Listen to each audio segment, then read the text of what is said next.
श्री हनुमान जी महाराज का विजय मंत्र गाइए। श्री राम जय जय राम।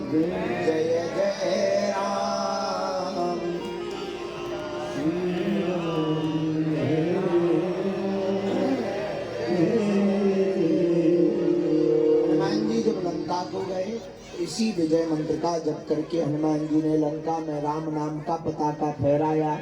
हम लोग भारत में रह करके रावणों के बीच में भी सनातन धर्म का पताका तभी फहरा सकते हैं जब विजय मंत्र का जाप करेंगे। श्री राम जय राम जय राम। श्री राम जय राम जय राम। श्री राम जय राम जय राम। श्री राम जय राम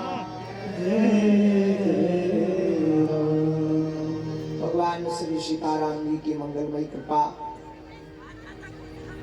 बागेश्वर हनुमान जी के चरणों का आशीर्वाद आज हम सबका सौभाग्य जागा है। पंचासीन पूज्य संत भगवान हमारे बीच में आज एक ऐसी दिव्य विभूति विराजमान है जिन्हें हम सब बुंदेलखंड में दंदरुआ सरकार के नाम से जानते हैं।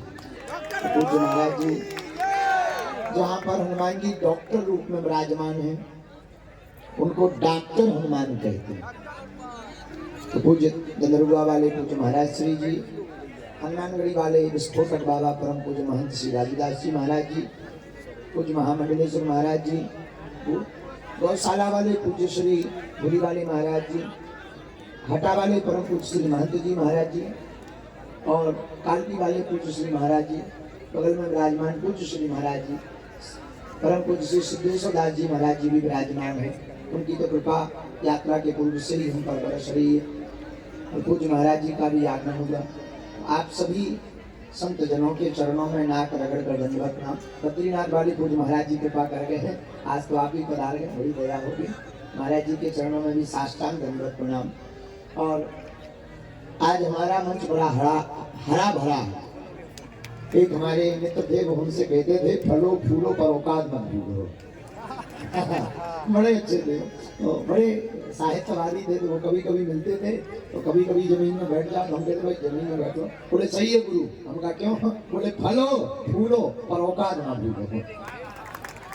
तो आज हमारा मंच बड़ा हरा भरा है, इसलिए हरा भरा है, मंच नहीं है, संवाद का एक केंद्र है जहाँ इस देश में एक नारे लगते हैं अगड़े और पिछड़े की, बात होती है ऊंच और नीच की, बात होती है छुआ और छूत की। वहाँ पर एक ऐसा मंच सजा हुआ है जहाँ ना कोई बड़ा है ना छोटा है, सब एक साथ बैठ करके संवाद कर रहे हैं। इसी मध्य में हमारे बड़े ही आत्मीय आते बोल ले गए माई का यही ठटनी के बड़े हमें कहीं फर्क है। हम उनके प्यार से मान रहे हैं 3 घंटा जेल लगा हमारे बड़े ही आत्मीय, आप लोगों ने खूब उनके भजन सुने होंगे। सेठों का सेठ खाटू श्याम जी वाले हमारे प्रिय श्री कन्हैया मित्तल जी इस तरफ, और इस कार्यक्रम की इतनी सुंदर व्यवस्था के लिए गुरु प्रसाद जी, महंत गुरु प्रसाद जी, आचार्य रोहित आचार्य जी, उनकी पूरी टीम और उनका पूरा परिकर इस तरफ मंचासी, दूसरी तरफ वह परिवार विराजमान है बागेश्वर धाम का कहते हैं, सनातन धाम, सनातन का कहते हैं। हमारे तो अपने परिवार के लोग बैठे हैं जिनको सुनकर के हमको भी कुछ कुछ सीखने को मिलता है।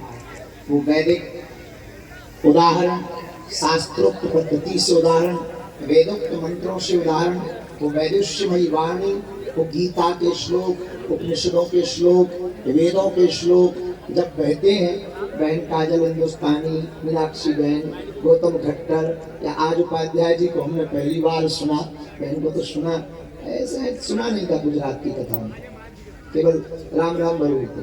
तो आप लोगों को जब सुना तब ऐसे लग रहा था जैसे कोई झरना चल रहा हो और एक धारा के साथ चल रहा है। हम बैठे बैठे और तो कुछ समझ नहीं पा रहे थे, पर इतना समझ पा रहे थे कि ये जो झरना झर रहा है, ये झरना सनातन का झर रहा है और हिंदुत्व की बूंदें छिटक रही हैं और उसकी ओस इन हिंदुओं पर पड़ रही है और इनके अंदर का खून उबाल मार रहा है। तो लगता है कि इनकी वाणी से अब माताएं सिंधनी बनेगी और भारत का बच्चा शेर बन करके, रणचंडी बन करके, भैरव बन करके इस देश में सनातन का हिंदुत्व का परचम लहराएगा। ऐसी वाणी के वैदस्वपूर्ण शब्दों के जादूगर। और अच्छा हाँ, अद्भुत बात ये है कि हमारे जैसे लामा झामा कपड़ों में भारी चंदन बना, छोटी मोटी माला बना, तो ठीक है।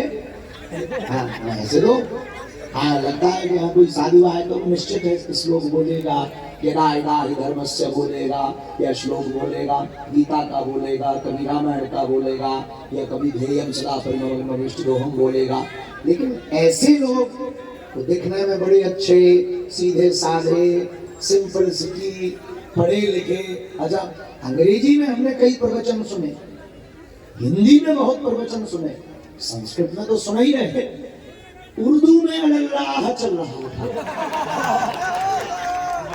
लेकिन नया प्रयोग देखिए। अच्छा, जो गौतम जी बोल रहे थे वो गलत बात बोल रहे थे, क्योंकि हमने भी सुनी तो है, माइक लगे हैं तो मना तो कान ना कर नहीं सका था। तो वो सुबह 5 बजे शादी तो हो जाती। हम एक जगह फंस गए थे बगल ही में, हमारे चेला ने कथा कराई, उनको मकान उसी के बगल में, समझ जाओ के बगल में हम फंस गए। सुबह 5 बजे अच्छा अब नहीं समझ पाए। लेकिन जब ये बागेश्वर धाम आए, गौतम जी, गौतम खट्टर अद्भुत है। तो अच्छा, इनमें तीनों चीजें, हिंदी भी है, संस्कृत भी है और उर्दू भी बोलते हैं। तो भोजन की थाली में भोजन हो, सब्जी हो, रोटी हो, अचार हो, पापड़ हो, चटनी का जरा चस्का हो, तो भोजन इतना प्यारा लगता है। हमारे जैसे भूखे आदमी दिन भर के हमें तो रोटी के सपने देखते हैं। हम अच्छा कभी भी मंच पर मोबाइल नहीं लाते हैं, हमारे आते ही नहीं है, थोड़ा टाइम ही नहीं लेता। आज हम पहली बार अपने चेलों से मोबाइल मंगाया, तो घड़ी का टाइम देखना हो तो दूसरों से फोन पूछा, मत मोबाइल मोबाइल डाल दिया। चेला ने अपने बार बार देखते रहे कितने बजे अब कब खाने को मिलेगा। अच्छा, भूखे वाले आदमी को तो रोटी भी नीची लगती है, पर क्या अद्भुत वैदिश्य पूर्वक, क्या अद्भुत। अब हम इन सब ने बोल दिया है, हमें बोलने की जरूरत ही नहीं पड़ी। लेकिन तब तक मोबाइल जो है उसमें एक नई चीज मिली, वो हम सुनाना चाहते। सुनाना क्या चाहते? एक हमारे किसी चेले ने लिखा,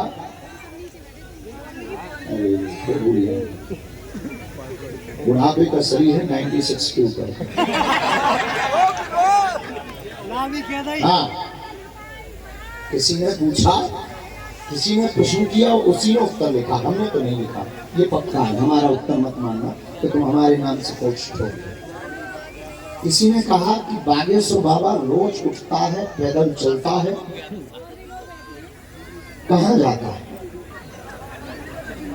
तो किसी ने उत्तर लिखा, बागेश्वर बाबा रोज उठता है, पैदल चलता है, हिंदुओं को जगाता है।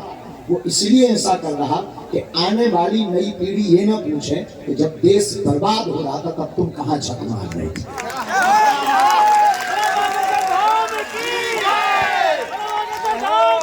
बात अच्छी लगी तो हमने कहा ये पता नहीं क्यों है, कोई एक लॉयर का, वो एक वकील है, उन्होंने ही हमको भेजा। उनसे उनकी ही पत्नी ने ये पूछा कि तुम्हारा बाबा आजकल रोज उठता है, पैदल जाता है, कहाँ जाता है? लॉयर तो लॉयर होते हैं, आपको हमने देख ही लिया करीब से।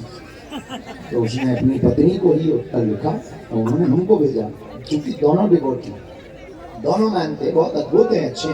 हाँ, तो क्या बता रहे थे? आज अद्भुत हुआ, दिन भर की थकान मिट गई इन सबको सुन करके। कल सुबह 7 बजे फिर चलना है, यहीं से चलना है।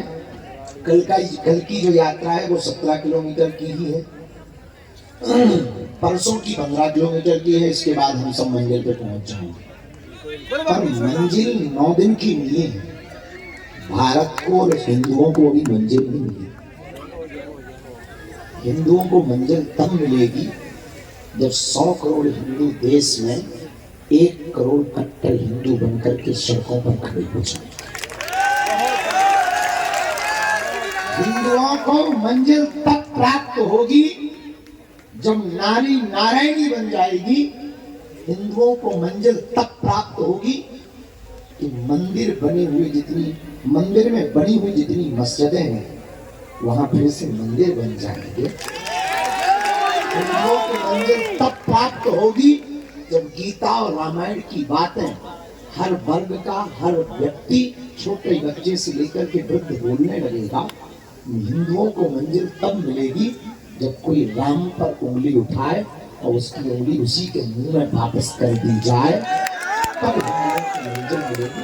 हिंदुओं को मंजिल तब मिलेगी जब तिलक के ऊपर लांछन ना लगे और संतों को पाखंडी ना कहा जाए, गुरुकुलम की ओर लौट करके फिर से देखा जाए, मंदिरों को फिर से सजाया जाए और वही पुरानी जगह रामायण को गाया जाए और लोगों को सुनाया जाए। और हिंदुओं को मंजिल तब मिलेगी जब नारी को भोग्या नहीं पूज्या माना जाए।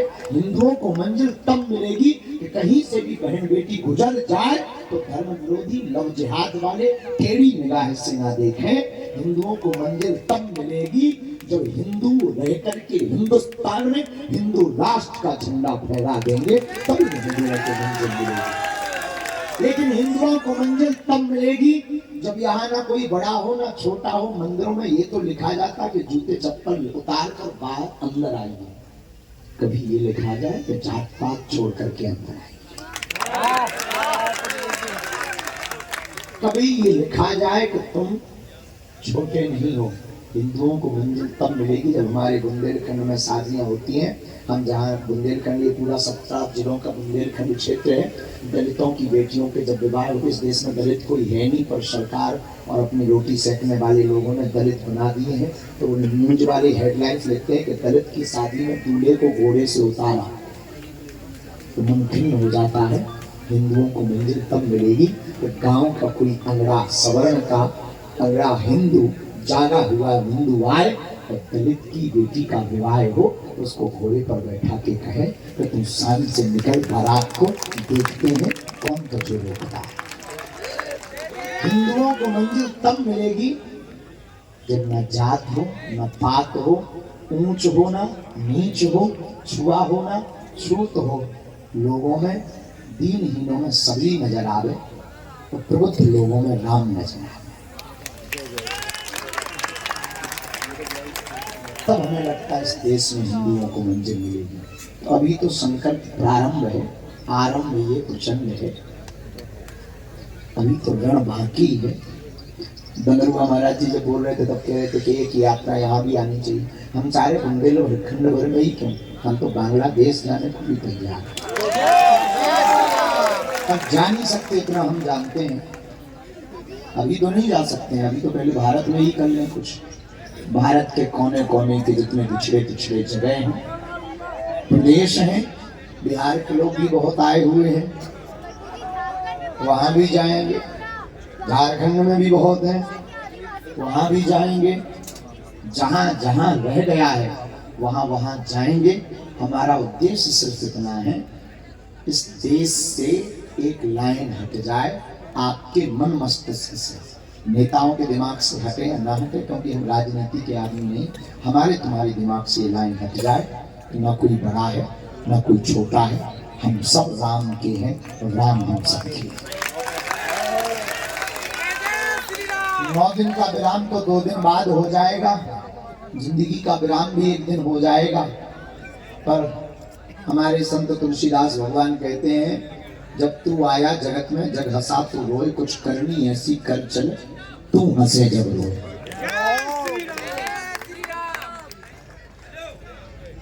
हमारे जीवन में तो यही है कि आप लोगों के अंदर एकत्व का भाव जग जाए, इसलिए ये पद यात्रा है। आप लोग कठोर तप कर रहे हैं। आज हमको कोई पूछ रहा था कि आपको बहुत कष्ट हो रहा है, आप क्या कहना चाहते हो? हमने कहा हिंदुओं के कष्ट से हमारा कष्ट बहुत छोटा है, हमारा दुख तो बहुत छोटा है। 2-4 दिन में घाव ठीक हो जाएगा, दवा ले लेंगे, गोली ले लेंगे, ठीक हो जाएगा। पर हिंदुओं का दर्द ऐसा है कि वो दवा से ठीक नहीं होगा, वो तो पद यात्रा करके पिछड़े लोगों को गले लगाने से ही ठीक होगा। इसलिए हम सबको तुम कहे हाँ धलारी माता। साल उठा लिया 1000 का ले गई। इंटरनेशनल साल उठा लिया है तो वो प्रवचन बंद करवा करके सॉल मंगाने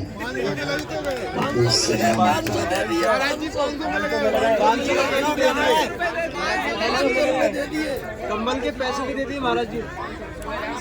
500 मिल गए, एक साल के रुपया 500 पा गए। नहीं जो 500 रुपया तुम सोल के पा गए उसका क्या? कि साल ले लो माता।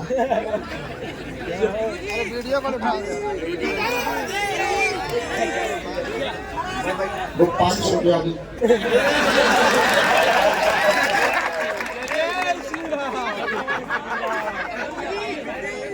तुम बिजनेस करो तो हम काहे ना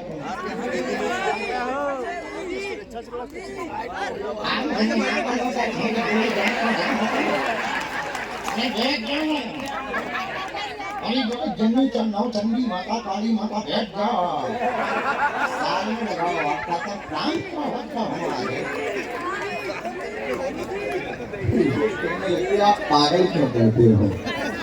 इन्हीं लोगों के चक्कर में हम सबको पागल करते हैं। जात पात की करो विदाई, हम सब हिंदू, हम सब हिंदू, हम सब हिंदू। हम भूल ही गए क्या बोल रहे हैं।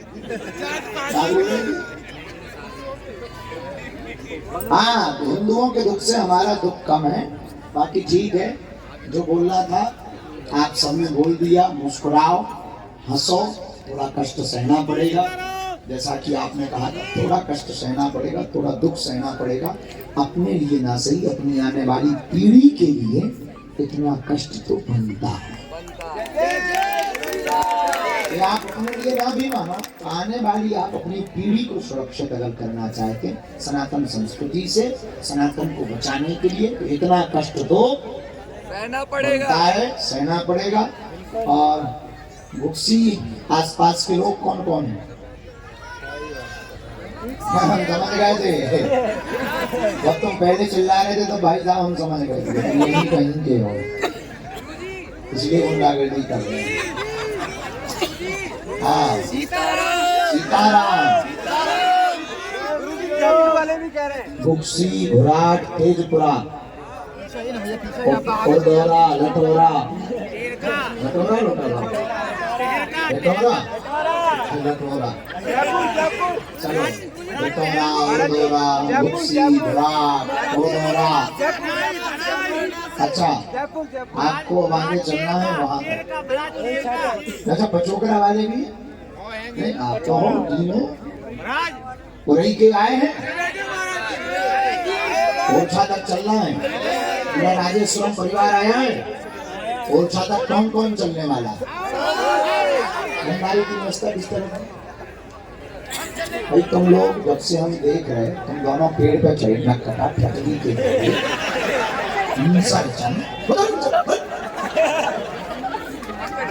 जब से प्रवचन प्रारंभ हुए थे हनुमान जी जैसी आसन गद्दी करना।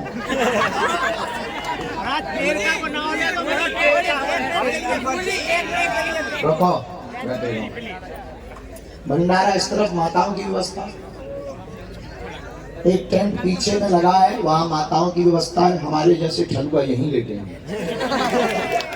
और जल की व्यवस्था, जल की भी वही है। स्नान की इस तरफ में व्यवस्था है।